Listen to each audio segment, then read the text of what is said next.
शहर के एक पुराने और टूटी फूटी बिल्डिंग में एक कॉलेज स्टूडेंट ने नया फ्लैट किराए पर लिया। हालात अच्छे नहीं थे, दीवारों से पलस्तर झड़ रहा था, फर्नीचर जर्जर था और कमरे में अजीब सी वीरानी थी।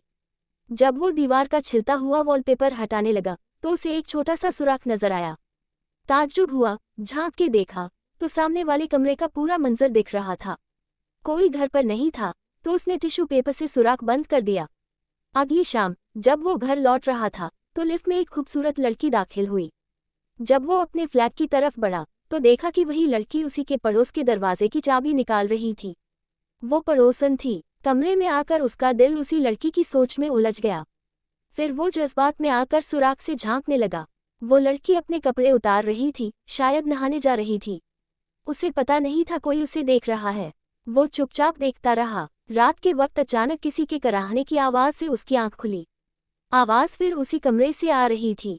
उसने फिर से झांका और जो देखा उससे उसका खून जम गया।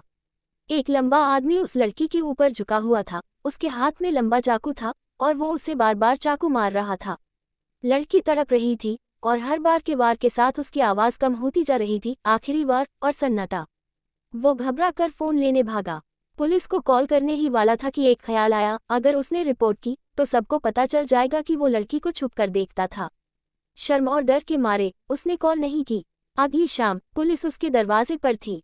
सवाल जवाब हुए। उसने कहा उसे कुछ नहीं पता। लेकिन तभी एक पुलिस वाले ने सुराख देख लिया। तुम्हें इस सुराख का कुछ नहीं पता? नहीं साहब, मुझे तो मालूम भी नहीं था, मैं तो 2 दिन पहले ही आया हूँ। पुलिस चली गई मगर डर दिल से नहीं गया। एक हफ्ते बाद रात के सन्नाटे में फिर वही कराहने की आवाज़ आई। उसी कमरे से जो अब खाली था, पुलिस टेप से सील था। कांपते हाथों से उसने टिश्यू हटाया और फिर से झांका। पहले कुछ नजर नहीं आया। फिर अंधेरे में एक लाल, खून से भरी, खुली हुई आंख सीधे उसकी आंख से टकराई। वो डर से पीछे हट गया और फिर अंधेरे से एक डरावनी, टूटी हुई आवाज़ आई। मुझे पता है, तूने देखा था।